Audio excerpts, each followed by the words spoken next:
Hello बच्चों, hello दोस्तों, सब लोगों को मेरा प्यार भरा नमस्कार। और आप सब देख रहे हैं भारतीय ज्ञानशाला। आज हम स्टार्ट करने जा रहे हैं एनसीईआरटी सीरीज़ में क्लास 6 की साइंस के अंतर्गत चैप्टर नंबर 4 पौधों को जानिए। ठीक है, हम बात करने वाले हैं पौधों को जानने की। तो अब हमें पौधों को जानना है तो हमें पौधे दिखने भी चाहिए, और हम पौधे देखने के लिए निकलते हैं अपने घर के अगल बगल में। ठीक है, खेतों में, खलिहानों में इधर उधर हम लोग चलते हैं घूमने, और हमें पता चल जाएगा कि कौन कौन से पौधे हमें दिखाई देते हैं। ठीक है, तो चलिए, हमने इधर उधर भ्रमण किया और अब हमें पता चला कि हमने जो पौधे देखे हैं उसमें कोई बहुत छोटा छोटा पौधा दिख रहा है, कोई थोड़ा उससे बड़ा दिख रहा है, किसी में अलग अलग कलर के फूल दिख रहे हैं, किसी में लाल, किसी में नीले, किसी में सफ़ेद। ठीक है, और और कोई कोई तो इतना बड़ा बड़ा पेड़ दिख रहा है जिसे हम पकड़ भी नहीं पाते हैं। ठीक है, यानी उनकी लंबाई बहुत बड़ी बड़ी होती है। तो अब हमने ये सारी चीज़ों को देखा। तो और हाँ, एक चीज़ तो हम भूल ही गए, हमने कद्दू का पेड़ देखा, हमने मनी प्लांट का पेड़ देखा। तो उसमें हमें क्या पता चला, ये तो बिल्कुल ज़मीन पे ही लेटे हैं, और मनी प्लांट ऐसे जो प्लांट है उनको किसी न किसी चीज़ के सहारे की ज़रूरत पड़ रही है। तो कुल मिला जुला के हमने बहुत सारे प्लांट्स देखे। अच्छा, प्लांट्स देखते देखते हमें ये भी पता चला कि किसी की पत्तियाँ कैसी हैं, किसी का जड़ कैसा दिख रहा है, किसी के फल कैसे दिख रहे हैं, किसी का फूल कैसा दिख रहा है। तो सब चीज़ घूमते घामते देखते देखते हमें एक चीज़ समझ में आई कि हम इन चीज़ों को पहले कैटेगराइज करते हैं, तब जाके हमें ये सारी चीज़ें समझ में आने वाली हैं। तो हमने सबसे पहले इनको 3 भागों में बांट लिया। ठीक है, एक हो गया साग जिसको हम बोलते हैं हर्ब्स, दूसरा हो गया झाड़ी जिसको हम बोलते हैं श्रब, और तीसरा हो गया वृक्ष जिनको आप क्या बोलते हैं, ट्री। तो हमारे जो प्लांट हैं वो हो गए 3 पार्ट में डिवाइड, पहला शाक, दूसरा झाड़ी, और तीसरा वृक्ष, यानी कि herbs, shrub and tree. 3 part में हो गए। अब हमने 3 पार्ट किए क्यों, ये भी तो हमें पता होना चाहिए। तो चलिए हम स्टार्ट करते हैं साग से। ठीक है, यानी कि हर्ब से। तो ये देखिए, इनके जो तने होते हैं, ठीक है, तना वाना छोड़ दीजिए, ये जो है ना बहुत छोटे छोटे हरे और कोमल होते हैं। ठीक है, जैसे आपने सरसों का साग देखा होगा, पालक देखा होगा, देखा है। तो ये जो छोटे छोटे प्लांट हैं ये हमारे आते हैं शाक की कैटेगरी में। और इनमें बहुत ज़्यादा ब्रांचेस नहीं होती, कोई शाखाएं नहीं होती हैं, है ना। तो इनको हम क्या कहते हैं, इनको कहते हैं हम क्या, शाक। क्या कहते हैं, इनको कहते हैं हम साग। दूसरा होता है हमारा कौन सा, पढ़ा था हमने, झाड़ी। कौन सा होता है, झाड़ी। तो झाड़ी की विशेषता ये है कि जो झाड़ी होता है वो हमारा थोड़ा, जो हमारा साग होता है ना उससे थोड़ा मजबूत होता है। ठीक है, उससे मजबूत होता है।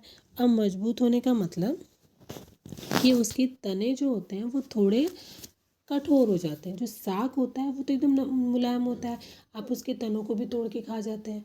लेकिन जो झाड़ी होती है, जो श्रब होता है ना, उसमें क्या होता है कि वो जो झाड़ियाँ, उसके जो तने होते हैं, ठीक है, तना भी हम अभी पढ़ने वाले हैं, अभी नाम से आप परिचित हो जाइए। उसका जो तना होता है वो थोड़ा कठोर हो जाता है, और उसमें ना शाखाएँ होने लगती हैं। ठीक है, यानी कि जड़ से जहाँ से वो थोड़ा सा ऊपर जाएगा वहीं से एक इधर जा, थोड़ा सा इधर देखिए, ये वाली फिगर जो आप देख रहे हैं, ये आपकी श्रब है, और ये ऊपर वाला ये आपका हर्ब है। ठीक है, तो आपने देख लिया कि जो लगातार देखें, यहाँ ना आप ये देख सकते हैं, यहीं से लगातार शाखाएं, ब्रांचेस इसकी निकलती जा रही हैं, है ना। जबकि इसमें ऐसा नहीं दिख रहा है। तो ये, और इसका जो निचला हिस्सा देखिए, यहाँ देखिए, इसका जो ये निचला वाला हिस्सा ये थोड़ा मजबूत है, और इसका देखिए ये बिल्कुल पतला है ना। तो यानी कि जो हर्ब होता है वो एकदम कोमल होता है, और जो श्रब होता है वो हर्ब की अपेक्षा थोड़ा सा मजबूत हो जाता है।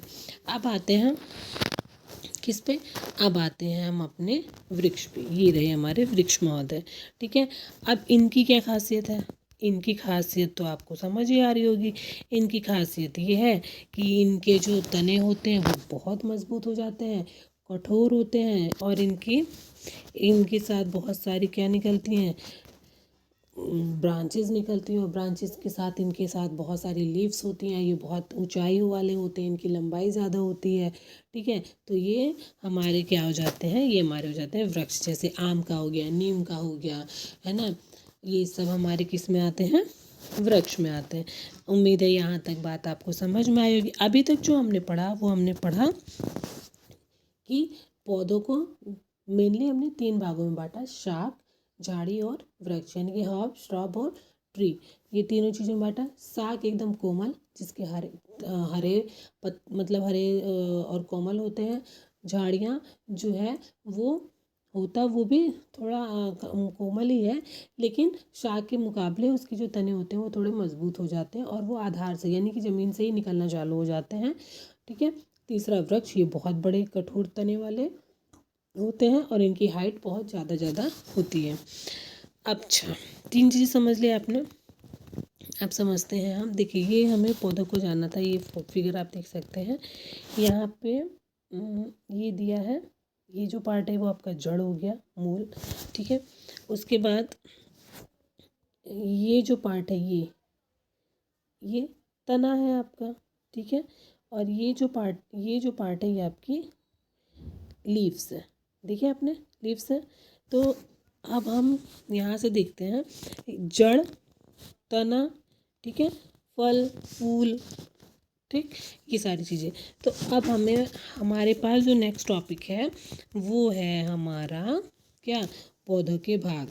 और पौधों के भाग में हम सबसे पहले किसको पढ़ने वाले हैं, हम पढ़ने वाले हैं तने को। ठीक है, इसको इंग्लिश में क्या कहते हैं, स्टेम कहते हैं। अब तना का जो सबसे पहला काम है वो है पौधों को सहारा देना। ठीक है, सहारा तो जड़ भी देते हैं। अब तो आप कहेंगे कि मैम जड़ नहीं रहेगी तो तना कहाँ से सहारा देगा, बट ऐसा नहीं है। तना अगर मजबूत रहेगा तो हमारा पौधा खुद को बिल्डअप करेगा। तो पहला काम है तना का, पौधों को सहारा देना।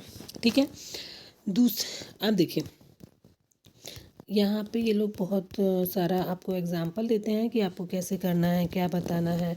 ठीक है, तो यहाँ पे इन्होंने जो बताया है इसके अकॉर्डिंग हम भी चलते हैं। इन्होंने बताया ये कि अब देखिए, तना जो होता है उसका मेन काम था पौधों को सहारा देना। उसके अलावा उसका एक और इम्पोर्टेंट काम है कि वो क्या करता है, वो जड़ द्वारा अवशोषित कर लेता है जल एवं खनिज लवण को। ठीक है, क्या करता है, जड़ जो है वो अवशोषित कर लेता है जल को और खनिज लवण को। किसको देने के लिए, पत्तियों को देने के लिए। ठीक है, पत्तियों को देने के लिए क्या कर लेता है, जितने भी जड़ों में नमी होती है उन सबको अवशोषित कर लेता है और पहुंचा देता है पत्तियों तक। ठीक है, पत्तियों तक पहुंचाने के बाद पत्तियों ये मतलब अब आपने देखा नीचे से कोई चीज़ ऊपर लेके गया, यानी कि क्या हो रहा है, परिवहन का काम कर रहा है। हम यहाँ से वहाँ तक जाते तो कहते नहीं, उत्तर प्रदेश बस परिवहन सेवा, है ना, यानी कि हमको कहीं से कहीं जाना होता है तो हम परिवहन का सहारा लेते हैं। उसी तरह जो तना है वो जड़ों से पौधों को पत्तियों को चीज़ों का आदान प्रदान करता है। ठीक है, तो ये आपका हो गया सबसे इम्पोर्टेंट रोल, क्या कि तने के अंदर परिवहन हो रहा है। ठीक है, और परिवहन किनके द्वारा होता है, वो होता है जाइलम और फ्लोएम, जो हम आगे के चैप्टर्स में और डिटेल में पढ़ेंगे। अभी आपके पास जो है हमें उतना ही जानना ज़रूरी है। ठीक है, चलिए, अब हमने तना पढ़ लिया। अब तने के बाद हमें क्या मिल रहा है, पत्ती मिल रही है। ठीक है, तो अब आते हैं हम पत्ती के ऊपर। तो हमारा पत्ती जो है वो बहुत इंपॉर्टेंट रोल प्ले करता है। आपने शुरू से सुना होगा क्लोरोफिल, पत्तियाँ, फोटोसिंथेसिस, प्रकाश संश्लेषण। तो ये जितनी भी सारी चीज़ें हैं ना वो सिर्फ पत्तियों के सहारे चलती हैं। ठीक है, और पत्ती देखने में जितनी छोटी है ना वो अपने आप में बहुत इंपॉर्टेंट रोल प्ले करती है। तो इसको हम लोग पढ़ते हैं। पत्तियों में क्या होता है कि जो हमारा तना है उसने क्या किया, उसने जड़ से पानी वानी और खनिज लवण जो भी जल में घुला था उसने सारा पत्तियों को पहुंचा दिया। अब पत्ती का काम ये होता है कि पत्ती जो है वो सब स्टोर करके रखता है और जैसे ही सूर्यदेव की उदित होते हैं सुबह सुबह, वो एक्टिव हो जाते हैं और वो काम करने लगते हैं अपना। कि चलो सुबह हो गई, सब लोग खाना बनाते हैं सुबह सुबह कि चलो खाना, अब पत्तियों का काम है कि चलो हम सुबह सुबह अपना खाना वाना बना लें, हम लोग रात भर बहुत थके थके हैं और बस। तो जो हमारा तना था उसने वहाँ पे पानी पहुँचा दिया, ठीक है। और जो पत्ती होती है उसके अंदर एक जो पदार्थ पाया जाता है वो होता है क्लोरोप्लास्ट, यानी कि क्लोरोफिल। अपने पत्ते वो हरे कलर का होता है और क्लोरोफिल एक्टिव होके जल, ठीक है, क्लोरोफिल क्या करता है, जल के साथ एक्टिव हो जाता है और वो बनाने लगता है अपना क्या, भोजन, ठीक है। देखिए आगे आप डिटेल में पढ़ेंगे भी तो पत्तियों के अंदर ना छोटे छोटे छेद पाए जाते हैं, उनको हम लोग बोलते हैं स्टोमेटा। उसके द्वारा क्या होता है, हवा का आदान प्रदान होता है, यानी कि ऑक्सीजन को बाहर निकाला जाता है, कार्बन डाइऑक्साइड को अंदर लिया जाता है।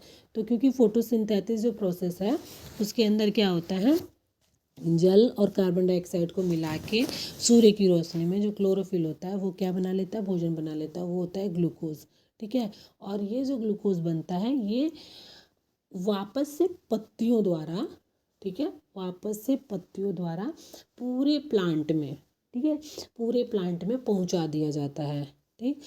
और पहुंचाया किसके द्वारा द्वारा जाता है, तने के द्वारा। तने में क्या होता है, जाइलम और फ्लोएम। तो इन दोनों के सहारे ही भोजन का और जल और खनिज का आदान प्रदान होता है। तो तना का मेन काम हो गया परिवहन का, ठीक है। पत्तियों का मेन काम हो गया भोजन बनाने का और बाकी पौधों के भाग तक पहुंचाने का। आगे आप लोगों को समझ में। चलिए दूसरी चीज़ एक और होती है कि जो पत्तियों का, आपने पत्ती देखी होंगी ना, उसमें चलिए आगे दिखा देते कि ये पत्ती है आपके सामने, ठीक है। और ये जो पूरा ये ग्रीन ग्रीन, ये ग्रीन ग्रीन है ना ये पार्ट, इसको हम लोग बोलते हैं लैमिना। क्या बोलते हैं, लैमिना। या फिर क्या बोलेंगे इसको, बताइए क्या बोला हमने, इसको हमने बोला है लैमिना। अब हम आपको पढ़ते हैं इसको कि पत्ती के हरे हिंदी में इसको फलक कहते हैं। और दूसरी चीज़ देखिए ये दिया हुआ है ना आपको पर्णवृंत, हमें पत्ती की बात कर लेते हैं। तो ये जो पत्ती का ये वाला हिस्सा है, ये वाला, ठीक है, ये वाला नहीं, ये तो दिखाया आपको, ये वाला जो तने के साथ जुड़ा हुआ है, ठीक है। आप पत्ती तोड़ते हैं तो उसमें छोटी सी डंठल दिखाई देती है, उसको हम कहते हैं पर्णवृंत। क्या कहते हैं, पर्णवृंत, ठीक है। तो पर्णवृंत क्या होता है, वो जोड़ के रखता है इसको तने के सहारे, किसको, पत्ती को तने से जोड़ने वाले हिस्से को हम बोलते हैं पर्णवृंत, ठीक है। और उसके चौड़े भाग को हम बोलते हैं फलक या लैमिना। इसके बारे में भी बहुत डिटेल में हम आगे पढ़ने वाले हैं, तो आप लोग को बहुत ज़्यादा परेशान होने की ज़रूरत नहीं है। तो पत्ती के विषय में आपने पढ़ा। चलिए अब हम लोग देखते हैं कि पत्तियों में आपने डिज़ाइन देखा होगा। जैसे इसी पत्ती का एग्जांपल ले लेते हैं, ठीक है। इस पत्ती का एग्जांपल लिया आपने, देखिए इसमें जो ये एक ये जो बीच का एरिया है, ठीक है, इसको हम बोलते हैं मध्य शिरा। क्या बोलते हैं, मध्य शिरा। और इसके देखिए ये इस तरह से इस तरह से इस तरह से इस तरह से स्ट्रक्चर आपको दिख रहा है ना। तो यही स्ट्रक्चर जो है वो कई पत्तियों में आपको इस तरह मिलेगा, ठीक है। और कई पत्तियों में आपको कैसे मिलेगा, कई पत्तियों में आपको, एक मिनट, कई पत्तियों में आपको ऐसे मिलेगा, ठीक है, ऐसे ऐसे। तो इस ये क्या होता है, देखिए ये होता है कि इन जो इनका स्ट्रक्चर होता है, आप पत्तियों के स्ट्रक्चर के अकॉर्डिंग पत्तियों को दो भागों में बांट सकते हैं। पत्तियों के स्ट्रक्चर के अकॉर्डिंग पत्तियों को दो भागों में बांटा जाता है। पहला क्या है, जालिका रूपी, ठीक है, जालिका रूपी सिरा विन्यास, ठीक। दूसरा समांतर समांतर सिरा विन्यास। अब हम इसको समझ लेते हैं। देखिए जालिका, ये मिली आपको, जालिका मिली। अब जालिका क्या है, ठीक, जालिका को देखते ही आप समझ जाइएगा जालिका से क्या मतलब होगा, जो ऐसे जाल जैसे बना रहा है पत्ती पे, ये इस पत्ती का स्ट्रक्चर बनाते हैं, ये रहा पत्ती, इसके ऊपर जो ये जाल जैसा बना है, इसको आप लोग ध्यान रखिएगा कि ये क्या है, ये हमारा जालिका है। अब बात करते हैं समांतर सिरा विन्यास की, ठीक है। समांतर से आपको पहले ही पता है, आपने हमेशा देखा इस तरह से जो चलती हैं, ठीक है, इस तरह से। आपने मक्के का पौधा देखा हो, मक्के की पत्तियाँ देखी होंगी, ठीक है, गन्ने की पत्तियाँ देखी, ये रहा देखिए, ये देखिए, ये दिख रहा है आपको, ठीक है। तो ए में जो दिख रहा है ना, ये वाला, ये आपका जालिका वाला है, ठीक है, ऐसे। और ये जो है ना मक्के वाले में, इसमें ऐसे ऐसे दिखेगा आपको, ऐसे ऐसे। तो ये है समांतर शिराविन्यास, ठीक है। कौन सा? समांतर शिराविन्यास। समझ में आ गया आप लोगों को? जिसमें जिसमें देखिए, आप लोग ऐसे याद कर सकते हैं, जिसमें मध्य सिरा से दोनों साइड समान स्ट्रक्चर जाता है, वो हमारा हो जाता है जालिका शिरा विन्यास। और जिसमें मध्य सिरा के समानांतर लाइंस होती हैं, वो हो जाती है हमारी कौन सी? समांतर शिरा विन्यास, ठीक है।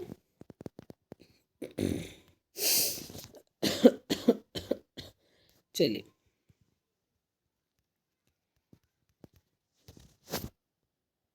पत्तियों का स्ट्रक्चर आपने देखा। अब दूसरी चीज़, अभी आपने थोड़ी देर पहले पढ़ा था कि जो हमारा जो वो होता है, तना होता है, वो नीचे से जड़ों से जल खनिज वगैरह आपको पत्ती तक पहुंचा देता है। तो कुछ पानी का यूज़ तो वो जो पत्तियां हैं वो भोजन बनाने में कर लेती हैं, और कुछ पानी का यूज़ वो क्या करती हैं, वो अपना बाहर निकाल देती हैं, ठीक है। समझ में आ रहा है आपको? बाहर निकाल देते हैं। बाहर निकालने का मतलब कि जो जल की बूंदें जो बच जाती हैं ना शेष, वो उनको जलवाष्प के रूप में बाहर निकाल लेते हैं। तो वो जो आपको है, वो आपने देखा होगा कि जब थोड़ा मौसम ठंडा सा दिखता है आपको, तो आप बाहर पेड़ के नीचे खड़े रहेंगे तो टप टप टप टप टप टप टप टप पानी छूता है, तो हम लोग सोचते हैं कि वो ओस है। खैर उस समय तो हमें वो ओस के द्वारा ही दिखाई देता है। बस उसी तरह हम जो पत्तियों का वाष्पोत्सर्जन होता है, उसको हम खुली आंखों से उतने अच्छे से नहीं देख सकते हैं। उसके लिए हमें क्या करना है, अगर हमें इसमें एक टेस्ट बताया, हम उस टेस्ट को भी देख सकते हैं। बट मेनली क्या है कि वाष्पोत्सर्जन जो है वो पत्तियों द्वारा जल की बूंदों को पत्तियों से बाहर निकालने की क्रिया को वाष्पोत्सर्जन कहते हैं, ठीक है। इस प्रक्रम के द्वारा पौधे बड़ी मात्रा में जल को वायुमंडल में छोड़ते हैं, ठीक है। अब आप इसका टेस्ट देखना चाहें तो आपको इसमें दिया गया है। आप पत्तियों को क्या कर सकते हैं, पॉलीथीन से बांध सकते हैं, और उसके बाद आपको उस पर जो आपकी जो पॉलीथीन है उस पर डॉटेड डॉटेड वाटर वेपर्स आपको मिल जाएंगे। तो आप समझ सकते हैं कि उससे क्या होता है, उससे होता है कि वाष्पोत्सर्जन की क्रिया पत्तियों द्वारा की जाती है, ठीक है। अब देखिए, भोजन जो बनता है, भोजन बनाया, वो जो भोजन होता है वो किसकी उपस्थिति में होता है? क्लोरोफिल की, ठीक है। हरे रंग के पदार्थ की उपस्थिति में अपना भोजन बनाती है। इस प्रक्रिया में जल एवं कार्बन डाइऑक्साइड का उपयोग करती है। इसको प्रकाश संश्लेषण कहते हैं। प्रकाश संश्लेषण एक्चुअल में क्या है? प्रकाश संश्लेषण पत्तियों द्वारा क्लोरोफिल की उपस्थिति में क्लोरोफिल द्वारा सूर्य की उपस्थिति में होने वाला एक प्रोसेस है, जिसको हम प्रकाश संश्लेषण कहते हैं। हो गया क्लियर? और पत्तियों द्वारा वो जो भोजन बनता है, जो ग्लूकोज की फॉर्म में होता है, वो पौधों के सभी भागों तक पहुंचा दिया जाता है। क्लियर हो गया? अब आते हैं हम जड़ पे। किस पे आते हैं? जड़ पे, ठीक है। और यहाँ पे आपके बुक में ना एक आपको टेस्ट बताया गया है, वही जो आपने भोजन के घटक में किया था, आयोडीन वाला टेस्ट। क्योंकि वहाँ पे हमने कार्बोहाइड्रेट को चेक किया था, ग्लूकोज की फॉर्म में वो मिलता है, मंड शर्करा की फॉर्म में। उसी तरह जो हमारा जो पत्तियाँ हैं, जो लीव्स हैं, वो जो फूड बनाती हैं, वो भी ग्लूकोज की फॉर्म में बनाती है, इसलिए उसमें मंड की उपस्थिति दिखाई जाती है। तो जैसे आप उस पर तनु विलयन का आयोडीन का विलयन डालेंगे, वो आपको क्या दिखाई देने लगेगा? काला या नीला दिखाई देने लगेगा। और वो जो फॉर्म होता है वो होता है शर्करा का, यानी कि मंड का। अब जड़ देखिए, आपने जो पत्तियों का विन्यास देखा है उसका और जड़ का सीधा सीधा कॉम्बिनेशन है, तो आप लोग थोड़ा ध्यान दीजिएगा। देखिए जड़ों, रुकिए मैं फोटोज़ दिखा देती हूँ आपको जड़ों की। हाँ, यहाँ देखिए, यहाँ पे ये जड़, ये इसका स्ट्रक्चर कुछ और दिख रहा है, इसका स्ट्रक्चर कुछ और दिख रहा है। तो देखिए, पहले तो मेन काम जड़ का क्या है? जड़ का काम है आपको आप लोग घरों में नींव बनवाते हैं, क्यों? क्योंकि आप डायरेक्ट दीवार भी बना सकते हैं, लेकिन नहीं, वो आपको मजबूती नहीं दे पाएगी। इसी तरह जो जड़ की जितनी जड़ें मजबूत होंगी, उतना ही आपका पौधा मजबूत होगा। आप देखिए, आप किसी छोटे से पौधे को उखाड़ने की कोशिश करेंगे, वो फट से उखड़ जाएगा। लेकिन अगर वही पौधा थोड़ा बड़ा हो जाता है, उसको कितनी भी कोशिश करेंगे, वो उखड़ेगा नहीं, या तो टूट जाएगा, लेकिन जल्दी से उखड़ता नहीं, जड़ सहित नहीं उखड़ता, यानी कि उसकी जड़ें जो है वो मजबूत होती है। तो अब आप देख सकते हैं जो जड़ है ना, उसका मेन काम है कि वो क्या करेगा, वो पौधे को, जड़ों का मेन काम है पौधों को मजबूती से पकड़ के रखना मिट्टी में, ठीक है। तो इसलिए जड़ों को मिट्टी में पौधों का क्या कहा जाता है, स्थिरांक कहा जाता है। अगर क्या कहा जाता है, स्थिरांक कहा जाता है। Okay, clear. अब देखिए यहाँ पर आते हैं, मेन चीज़ यहाँ पर है, ये देखिए, एक ये जड़ दिखाई है आपको, एक ये दूसरी जड़ दिखाई है, ठीक है। तो जो ये वाली जड़ है उसको हम कहते हैं, क्या कहते हैं, मूसला जड़। क्या कहते हैं, मूसला जड़। और बी वाले को कहते हैं रेशेदार जड़। मूसला जड़ क्या होता है, इसमें दो, एक आपको ये, एक आपको ये मेन दिख रही है ऐसे, और उसके बाद ऐसे ऐसे ऐसे ऐसे दिख रही है। तो जो मेन है उस रूट को क्या बोलते हैं हम, मुख्य जड़ को बोलते हैं मूसला जड़। और छोटी छोटी जड़ें जो हैं, जो साइड में है, स्ट्रक्चर जो बनी हुई है ये साइड वाली, इनको बोलते हैं हम पार्श्व जड़, ठीक है। अच्छा, अब आते हैं हम दूसरे वाले पर। ये वाली हमारी जो जड़ है, जो एकदम से पूरे धरती में ही फैली हुई है, इनको हम बोलते हैं रेशेदार जड़, ठीक है। अब यहाँ ही से आपको क्या करना है, इसको या तो रेशेदार कह सकते हैं या झगड़ा कह सकते हैं, झकड़ा जड़, झगड़ा नहीं, झकड़ा जड़, ठीक है, ये हो सकता है। तो अब देखिए, अब इस जड़ को तो देख लिया आपने, अब हम इसको करते हैं नीचे, और अब हम इनकी पत्तियों को देख लेते हैं, ठीक है। तो देखिए, जो मूसला जड़ है उसकी पत्तियां कौन से स्ट्रक्चर की हैं, याद कीजिए, भी आपने ऊपर पढ़ा है ना, कौन से स्ट्रक्चर की है, जालिका रूपी, ठीक है। जालिका रूपी विन्यास होती है जिसकी मूसला जड़ें होती हैं, और जिनकी झकड़ा जड़ें होती हैं उनकी कौन सी होती है, समानांतर विन्यास। तो आप जड़ों को देखकर, उनकी पत्तियों को देखकर बता सकते हैं कि कौन सी जड़ें हैं और कौन सी जड़ों वाले पौधों में कौन सी पत्तियां पाई जाती हैं। तो ये क्लियर। चलिए,